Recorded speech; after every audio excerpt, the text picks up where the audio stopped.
Sua voz estava trêmula. Pastor Reinaldo, em 2015 essa mulher destruiu nossa igreja em Valinhos. Ela usava outro nome, Carolina. Casou com nosso pastor, a igreja rachou em 6 meses. Ele teve depressão severa e tentou suicídio. Depois ela simplesmente desapareceu, levou dinheiro e documentos da igreja. Reinaldo pediu que ela mandasse fotos. Quando as fotos chegaram, não havia dúvida. Era Isabela. Reinaldo ligou para o pastor de Valinhos, pastor Augusto. O homem começou a chorar no telefone. Contou a história toda. Como ela chegou no retiro da igreja em 2015, fingindo conversão. Como foi perfeita nos primeiros meses. Como tudo começou a desmoronar. Membros saindo, dinheiro sumindo, pesadelos coletivos, presenças estranhas. Quando ele finalmente descobriu que ela não era quem dizia ser, já estava em depressão profunda, a igreja destruída. Ele tentou suicídio com remédios, sobreviveu por pouco. Carolina, ou Isabela, desapareceu no dia seguinte sem deixar rastro. Enquanto Reinaldo investigava, minha mãe fez algo por conta própria. Foi na nossa casa numa quinta-feira de tarde, quando Isabela tinha saído para fazer compras. Ela estava ajudando a limpar o quarto, dobrando roupas, quando achou algo estranho. Atrás da gaveta do guarda-roupa, preso com fita adesiva, tinha um caderno preto. Ela puxou, abriu e ficou gelada com o que viu. Ligou para mim tremendo. Filho, você precisa ver isso agora. Cheguei em casa em 15 minutos. Minha mãe me entregou o caderno com mãos trêmulas. A primeira página tinha uma lista de 23 nomes de membros da igreja. Ao lado de cada nome, anotações: fraco, influenciável, perigoso, resistente.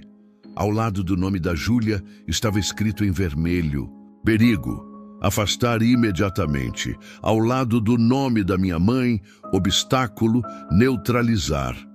E ao lado do nome de Gabriel, meu filho de 9 anos, remover. Senti meu estômago revirar. As páginas seguintes eram ainda piores. Estratégias escritas com letra caprichada. Ganhar confiança das mulheres primeiro, aparecer nos momentos de fraqueza dele, isolar das pessoas que enxergam. Quando a igreja estiver fraca, ele vai cair. Tinha símbolos estranhos desenhados, pareciam sigilos ocultistas. Tinha frases em latim que Reinaldo depois identificou como invocações. E tinha um diário perturbador. Hoje ele quase descobriu, mas consegui enganar. A criança é sensível demais, preciso me livrar dela. Ele está cego pelo sentimento, é perfeito. A última página era a mais chocante. Estava escrito com letra diferente, mais tremida, como se tivesse sido escrito em sofrimento. Quando ele estiver completamente quebrado, minha dívida será paga. Eles prometeram minha liberdade após 3 pastores. Marcelo é o 3º. Li aquilo 3 vezes, tentando processar. 3 pastores. Ela tinha destruído outros 2 antes de mim. E eu era um alvo, não um acaso. Tudo tinha sido planejado, calculado, executado friamente. Quando terminei de ler o caderno, vomitei. Corri para o banheiro e vomitei tudo, corpo tremendo, suor frio descendo. Minha mãe entrou, segurou meu cabelo, chorou comigo. Ela disse baixinho: filho, você foi enganado, mas não é culpa sua. O diabo é mentiroso desde o princípio. Eu chorei como não chorava desde a morte da minha primeira esposa. Chorei pela igreja destruída, pelo meu filho traumatizado, pela minha cegueira, pelo tempo perdido. Reinaldo chegou meia hora depois. Mostrei o caderno para ele. Ele leu em silêncio, rosto cada vez mais sério. Quando terminou, fechou o caderno e disse: Marcelo, precisamos confrontar ela. Mas não pode ser impulsivo, tem que ser com sabedoria, oração e testemunhas. Ela vai negar tudo, vai chorar, vai manipular. Você precisa estar preparado para ver a máscara cair completamente. Perguntei quando. Ele respondeu: domingo, após o culto. Vamos fazer na igreja, com liderança presente, com intercessores orando nas salas ao lado. Aquela semana foi a mais longa da minha vida. Isabela continuava agindo normalmente, sendo carinhosa, fazendo comida, perguntando como eu estava. Toda vez que ela me tocava, minha pele arrepiava. Toda vez que ela sorria, eu via a máscara. Dormi no sofá da sala o resto da semana, dizendo que estava com insônia e não queria atrapalhar o sono dela. Gabriel ficou com minha mãe até domingo. E eu passei os dias orando, pedindo força para enfrentar o que estava por vir, sabendo que domingo seria o dia em que a verdade finalmente seria escancarada. Domingo, 14 de outubro de 2018. Preguei pela última vez sem Isabela saber que eu tinha descoberto tudo. O tema, ironicamente, era sobre conhecer a verdade e a verdade nos libertar. Ela estava sentada na primeira fila, sorrindo, cantando, levantando as mãos no louvor, sendo a esposa pastoral perfeita. Eu tremia enquanto pregava, mãos suando, voz falhando. Cada vez que olhava para ela, via a máscara, via a mentira, via a destruição que ela tinha causado. Ao final do culto, respirei fundo e disse: Isabela, preciso falar com você no gabinete pastoral. Vi o rosto dela mudar por uma fração de segundo. Um lampejo de algo parecido com pânico. Mas ela se recompôs rápido, sorriu e disse: Claro, amor, tudo bem. Caminhamos até o gabinete. Quando abri a porta, ela viu que não estávamos sozinhos. Pastor Reinaldo estava sentado na mesa, minha mãe, Dona Célia, em pé no canto. Na sala ao lado, Júlia e 4 intercessores oravam sem parar. Dava para ouvir o murmúrio baixinho das línguas espirituais através da parede. Isabela parou na porta. Olhou para cada um de nós, calculando. Perguntou com voz controlada: O que é isso? Uma reunião sobre mim sem me avisar? Fechei a porta atrás dela. Peguei o caderno preto que estava sobre a mesa e coloquei na frente dela. Vi toda a cor sumir do rosto dela. Mas em 2 segundos ela se recompôs. Ficou vermelha de raiva fingida e disse alto: Você mexeu nas minhas coisas? Você invadiu minha privacidade? Como você ousa? Ela chorou. Lágrimas reais descendo, voz tremendo, corpo trêmulo. Disse que o caderno era diário pessoal mal interpretado, que eu tinha distorcido tudo, que era absurdo me voltar contra ela daquele jeito. Por um segundo, quase acreditei de novo. Ela era tão convincente, tão real nas lágrimas. Mas aí Reinaldo abriu a pasta dele e começou a colocar papéis sobre a mesa. Prints da busca no Corém mostrando que ela não era enfermeira registrada. Consulta aos Correios mostrando que o endereço dela não existia. Fotos dela como Carolina em 2015 ao lado do pastor Augusto. Quando ela viu as fotos, algo quebrou. A máscara caiu por 3 segundos completos. O olhar mudou completamente, ficou frio, calculista, vazio de qualquer emoção humana. Ela olhou para mim com aqueles olhos vazios e sorriu. Não foi sorriso normal, foi sorriso perturbador, sem vida, mecânico. Depois piscou e as lágrimas voltaram, mas eu tinha visto. Tinha visto o que estava por baixo da máscara. Reinaldo ligou o notebook. A tela mostrava o pastor Augusto em videochamada de Valinhos. Quando Isabela viu ele na tela, o corpo inteiro ficou rígido. Augusto disse com voz trêmula, mas firme: Alô, Carolina, ou você prefere Isabela agora? Ela começou a rir. Uma risada estranha, aguda, que ecoou no gabinete pequeno e fez minha pele arrepiar. Você não entende nada, ela disse entre risadas. Nada. Isabela se levantou bruscamente, derrubando a cadeira. Tentou ir para a porta, mas eu tranquei. Bloqueei a saída com meu corpo e disse com voz que não reconheci como minha: Você só sai daqui depois de falar a verdade. Eu mereço isso. Gabriel merece isso. Todas as pessoas que você destruiu merecem isso. Ela parou, ficou de costas para a gente por 1 minuto inteiro. O silêncio era sufocante. Então ela começou a rir de novo, aquela risada seca e assustadora. A temperatura da sala caiu. Todos sentimos.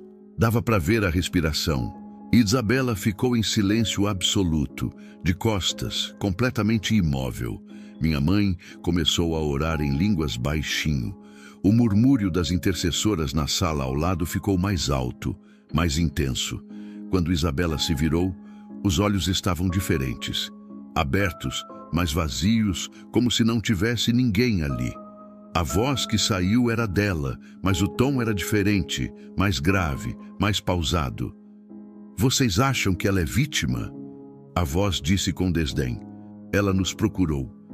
Ela abriu a porta. Ela escolheu isso. Reinaldo se levantou, colocou a mão na Bíblia sobre a mesa e disse com autoridade: em nome de Jesus Cristo, a quem ela pertence? O silêncio durou 2 minutos que pareceram horas. Apenas o som da respiração pesada de Isabela e das orações na sala ao lado. Reinaldo repetiu 3 vezes, cada vez mais alto, cada vez com mais autoridade. Isabela piscou várias vezes rapidamente, como acordando de um transe. Caiu de joelhos no chão e começou a soluçar. Não era choro manipulador dessa vez. Era choro profundo, quebrantado, de alguém que estava presa há muito tempo. Ela disse com voz fraca, quase sussurrando: a Jesus. Ela pertence a Jesus. E então a represa quebrou. Ela começou a falar e não parou por 2 horas. Entre soluços, Isabela contou tudo. Disse que se chamava realmente Isabela, que em 2008, com 19 anos, tinha consultado um feiticeiro em Campinas por causa de um namorado que tinha terminado com ela. Fizeram um ritual de amarração numa sexta-feira à noite. Mataram uma galinha preta, usaram sangue, fizeram um círculo no chão. Ela assinou um papel com o próprio sangue, falou o nome do namorado 7 vezes. No momento que assinou, sentiu algo entrar nela. Um frio que desceu pela espinha e se espalhou pelo corpo todo. O namorado, Tiago, voltou em 3 dias, mas ela tinha mudado. Começou a ter pensamentos que não eram seus, sonhos com um homem de preto que dava ordens. Tiago percebeu que ela estava diferente, começou a se afastar, entrou em depressão. 4 meses depois do ritual, Tiago se suicidou. Ele tinha 23 anos. Isabela tentou se matar 3 vezes depois disso, mas não conseguia. Era como se algo a impedisse. Os sonhos pioraram. O homem de preto disse que ela tinha uma dívida, destruir 3 homens de Deus, então estaria livre. Ela não queria, jurou que não queria, mas era como se não tivesse controle. Em 2011, destruiu o pastor Roberto em Campinas. Fingiu conversão, casou, destruiu ele e a igreja em 6 meses. Em 2015, pastor Augusto em Valinhos. A mesma coisa. Ela olhou para a tela do notebook, para o rosto de Augusto e disse chorando: eu amava você, mas ao mesmo tempo queria te destruir. Eram 2 sentimentos ao mesmo tempo. Me perdoa. Augusto, com lágrimas, disse: eu te perdoo, Isabela. Você também foi vítima. E em 2018, eu era o 3º. Ela me conheceu no retiro porque uma voz tinha mandado. Disse que eu estava vulnerável, perfeito para o plano. Tudo foi calculado. As palavras certas, o momento certo, a história certa. E o pior, ela revelou quem tinha começado tudo.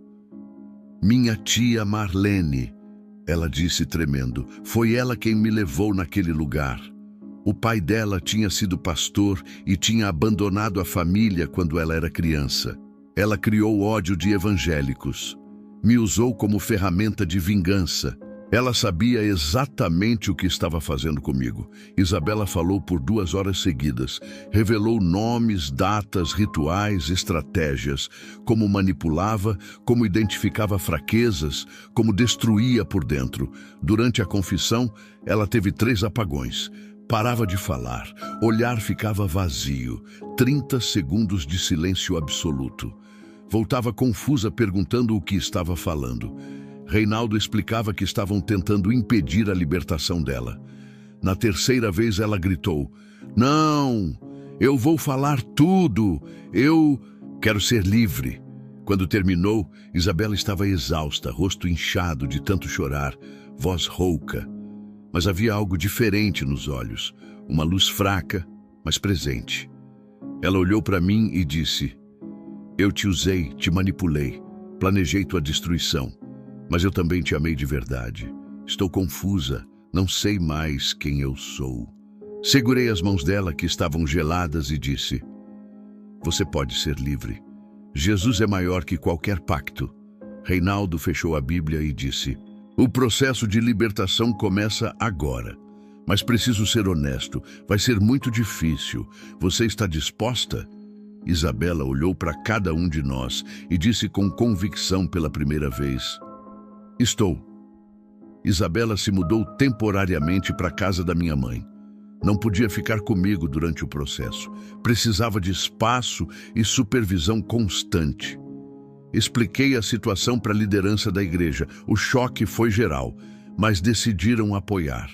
Convocamos 8 intercessores experientes, pessoas que tinham anos de ministério de libertação. Todos entraram em jejum de 7 dias. Limpamos uma sala da igreja com oração, ungimos as paredes com óleo, consagramos cada canto. Pastor Reinaldo trouxe o pastor Samuel de Goiânia, um homem de 60 anos que tinha 30 anos de experiência em batalha espiritual. Isabela passou aquela semana lendo os evangelhos compulsivamente. Via ela sentada na sala da minha mãe, Bíblia aberta, lágrimas caindo nas páginas. Ela escreveu uma carta para Gabriel pedindo perdão, detalhando tudo o que tinha feito, mesmo sabendo que ele era criança demais para entender. Teve crises diárias, dores de cabeça intensas, náuseas, vontade desesperada de fugir. 2 vezes tentou sair correndo da casa. Minha mãe teve que segurá-la fisicamente. Mas toda vez que a crise passava, Isabela dizia a mesma coisa: eu não vou desistir, eu quero ser livre. Marcamos para começar na sexta-feira, 19 de outubro, às 6 da tarde. Quando chegou o dia, Isabela estava apavorada, mas determinada. Entrou na sala segurando uma Bíblia e a cruz de madeira que minha mãe tinha dado. A equipe estava completa. Eu, Reinaldo, pastor Samuel, minha mãe, mais 5 intercessores. Começamos com 1 hora de louvor. Isabela tentou cantar junto, mas as palavras travavam na garganta. Era como se algo físico impedisse ela de louvar. Pastor Samuel abriu em Salmo 91. Leu em voz alta e clara. Então olhou para Isabela e disse: você precisa renunciar verbalmente o que foi feito em 2008. Isabela respirou fundo, mãos tremendo, e começou: eu renuncio o ritual, eu renuncio o... Ela travou. Tentou 4 vezes, não conseguia terminar a frase. Começou a sentir dor física no peito, como se algo estivesse apertando por dentro. Colocou a mão no peito, ofegante, suando. Samuel se levantou, colocou a mão na testa dela e disse com autoridade: em nome de Jesus, ela vai falar. Isabela gritou com uma força que não parecia vir dela: eu renuncio o ritual de 2008, renuncio o pacto, renuncio o sangue derramado, quebro todo o acordo feito naquele dia. Imediatamente, ela vomitou. Foi violento, inesperado. Vomitou um líquido escuro com cheiro forte, estranho, que fez minha mãe e 2 intercessoras recuarem. Limpamos, demos água para ela e continuamos. Depois de vomitar, Isabela ficou em silêncio por 20 minutos. Sentada na cadeira, olhar completamente vazio, não respondia quando chamávamos o nome dela. A temperatura da sala caiu. Todos sentimos o frio. As intercessoras aumentaram o volume da oração em línguas. De repente, Isabela piscou várias vezes. Olhou ao redor confusa. O que aconteceu? Por que parei de falar? Reinaldo explicou que era resistência espiritual, que ela precisava continuar lutando. Ela renunciou à amarração sobre Tiago, pediu perdão por ter manipulado a vida dele, pelo suicídio que tinha causado. Chorou por 40 minutos seguidos, um choro profundo de quem estava liberando 10 anos de culpa. Segurei a mão dela o tempo todo, sentindo ela tremer. Fizemos mais 2 horas de oração e renúncias menores. Quando terminamos a primeira noite, eram 11 da noite. Isabela estava exausta, mas consciente. Pastor Samuel disse: "Foi um bom começo, mas o mais difícil vem amanhã." Sábado, 20 de outubro, foi o dia mais pesado. Isabela acordou com febre de 38 graus e meio, sem estar doente. O corpo dolorido como se tivesse apanhado, músculos rígidos, manchas roxas nos braços que não tinham explicação. Ela disse chorando: "Não vou conseguir." Ajoelhei na frente dela. Segurei o rosto dela nas minhas mãos. "Você já chegou até aqui, Deus vai completar a obra." Das 10 da manhã às 2 da tarde, Isabela renunciou os 3 pactos.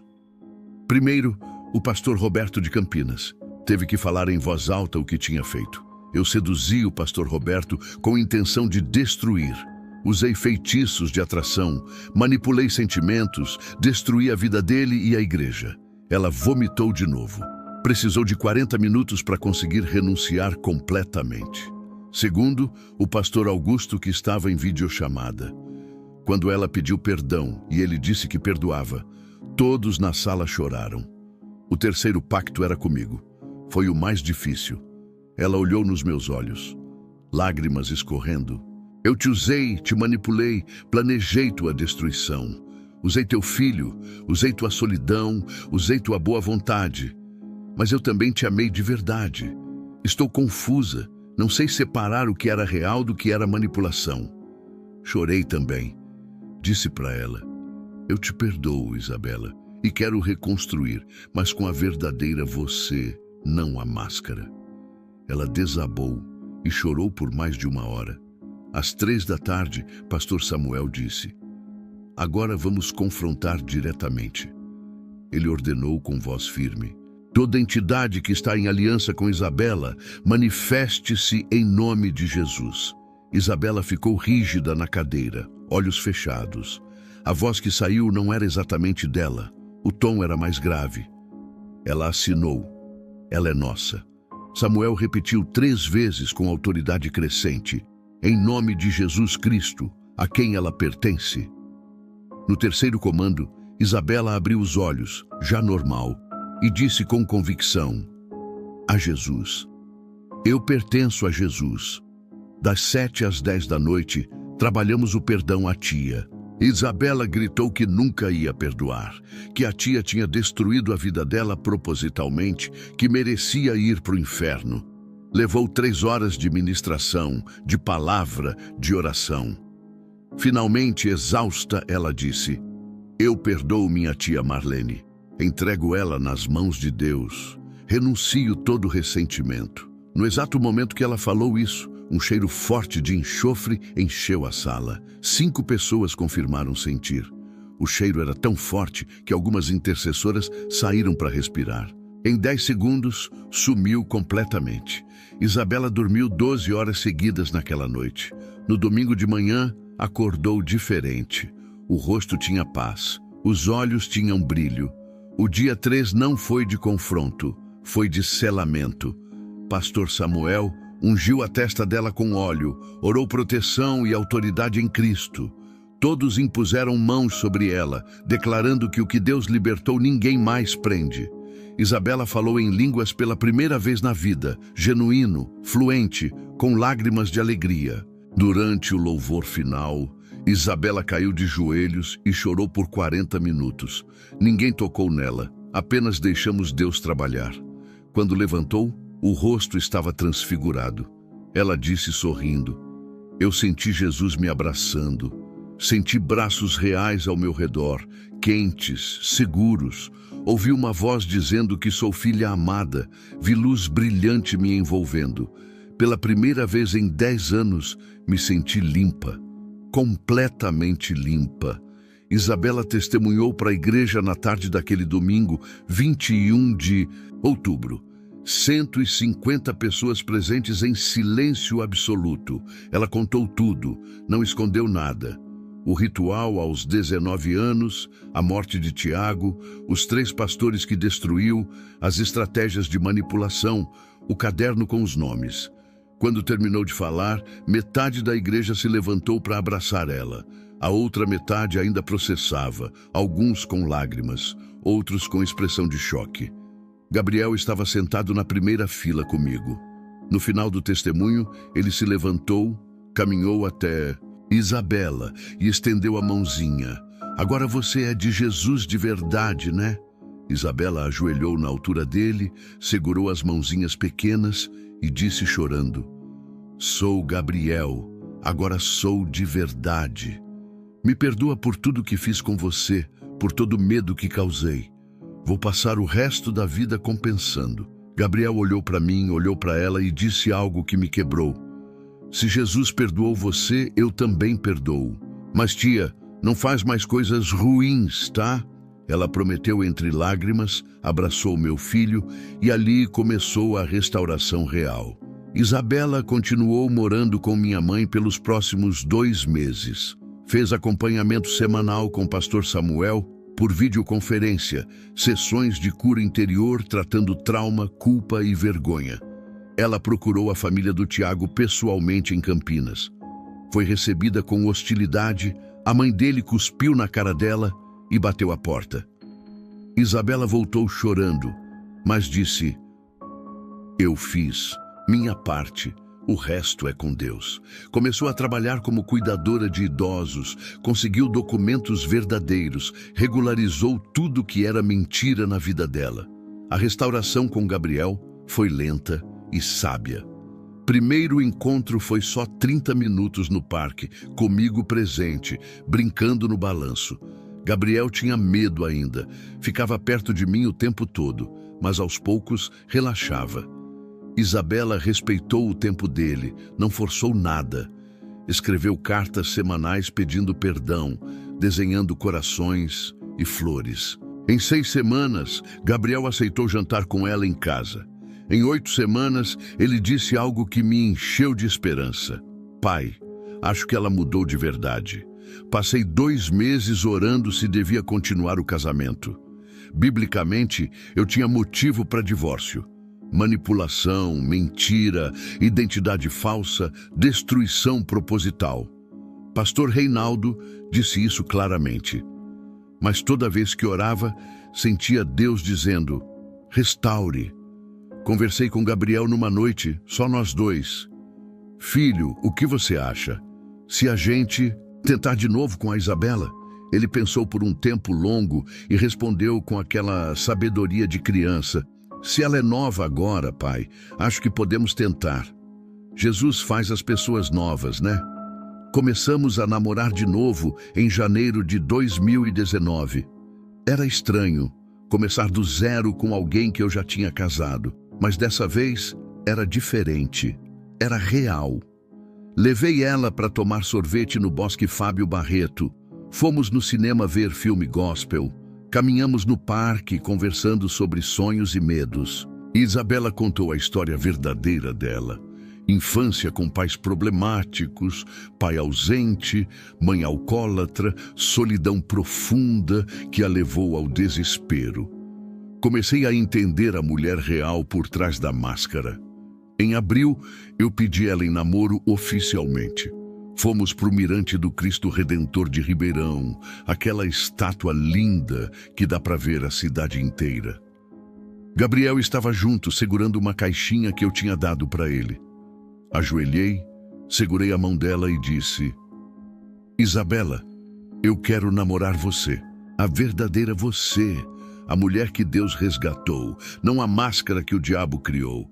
Você aceita? Ela chorou, riu, acenou que sim. Gabriel entregou a caixinha com um anel simples. Ali, com a cidade iluminada embaixo de nós, começamos de verdade. Em maio, pedi ela em casamento de novo. Mesma proposta, mesmo lugar, mas agora com anel de noivado. Marcamos a renovação de votos para o dia 15 de junho de 2019, exatamente um ano depois do primeiro casamento. Fizemos aconselhamento pré-matrimonial completo. Trabalhamos expectativas, limites, traumas, planos. Isabela fez questão de uma coisa: quero vestido branco de novo, pastor, para simbolizar que sou nova criatura, que o velho já passou. 15 de junho chegou. Mesma igreja, mesmo altar, mas tudo completamente diferente. 300 pessoas presentes, o templo lotado, gente em pé no fundo. Pastor Samuel veio de Goiânia celebrar. Pastor Augusto veio de Valinhos, coisa que emocionou todo mundo. Gabriel levou as alianças vestido de pajem, orgulhoso, sorrindo. Minha mãe deu a bênção com mãos erguidas. Agora sim, minha filha, agora sim. Bem-vinda à família de verdade. Durante os votos, Isabela testemunhou brevemente para a igreja lotada. Há um ano, eu estava no inferno, literalmente presa, escrava, destruindo tudo que tocava. Hoje estou livre, livre de verdade.